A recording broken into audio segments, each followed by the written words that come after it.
मित्रांनो, आजकाल शाळेमध्ये मराठीचं प्रोजेक्ट म्हणून वेगवेगळ्या प्रकल्पांचे विषय दिले जातात आणि मग आपल्याला घाबरायला होतं की अरे या विषयावरती तर लिहायचं तरी काय. तर हा व्हिडिओ शेवटपर्यंत बघा.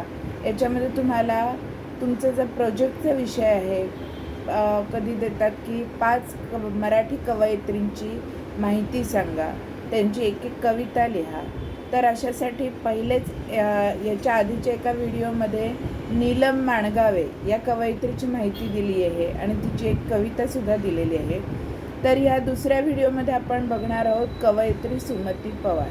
नीलम माणगावे यांच्यानंतरचे आपल्या याच्यातले दुसरं पुष्प म्हणा, दुसऱ्या कवयित्री आहेत कवयित्री सुमती पवार. तर ह्यांची जी माहिती आहे ती अशी आहे. सुमती पवार यांचा जन्म 23 जानेवारी 1935 रोजी महाराष्ट्रात सातारा इथे झाला. पुण्याच्या वीज निकेतन शाळेत ते शिक्षिका म्हणून कार्यरत होत्या. त्यांनी तिथे काम केलेलं आहे आणि सुमती पवार यांनी सामाजिक न्याय, महिला हक्क आणि लोकशाही या विषयांवरती लेखन केलं आहे. त्यांचं अक्कामशी म्हणजे आउटकास्ट हे आत्मचरित्र प्रसिद्ध झालेलं आहे. सुमती पवार या सामाजिक कार्यकर्त्या म्हणून दलित आणि महिला हक्क चळवळींमध्ये सक्रिय होत्या. ग्रामीण महाराष्ट्रातील दलित महिलांना सक्षम करण्यासाठी त्यांनी 1981मध्ये दलित महिला विकास मंडळाची स्थापना केली आहे. तर ही आहे कवयित्री सुमती पवार यांची माहिती आणि त्यांची एक कविता आज आपण बघणार आहोत, जी की तुम्हाला प्रकल्पामध्ये लिहायची आहे. तर ह्या कवितेचा अर्थ जे आहे ते मी दुसऱ्या एका व्हिडिओमध्ये दिलेला आहे.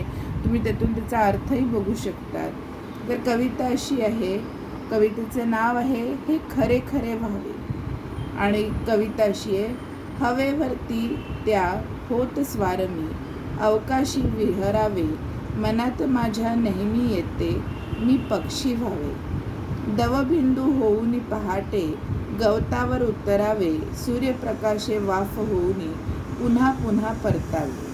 क्षितिजावरचे गडद रंग मी ढग होऊनी झुलावे, भरारणारा वाहून वारा चंद्राशी खेळावे. धुक्यापरी मी अलगद अलगद धरणीवर उतरावे, अवघे जग झाकून तयाला मिश्किलतेने पहावे. ऊर्जेचा तो स्रोत सूर्य मी अगदी जवळून पहावा, काळोखाला चिरत चिरत मी सूर्यकिरण व्हावा.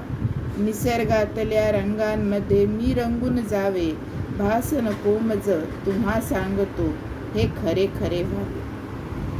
तर हे खरे खरे व्हावे ही जी कविता आहे सुमती पवार यांची, त्यांच्याबद्दलची माहिती आपण बघितलेली आहे.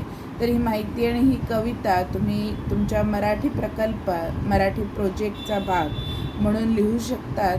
आणि दुसऱ्या कवयित्री नीलम माणगावे यांची माहिती याच्या आधीच्या व्हिडिओमध्ये दिलेली आहे. जर तुम्हाला तोही व्हिडिओ बघायचा असेल तर प्लेलिस्टवरती क्लिक केलं तर तुम्हाला तो नक्की दिसेल. आणि अशाच अजूनही 5 कवयित्रींची माहिती तुम्हाला प्रकल्पामधून द्यायची आहे.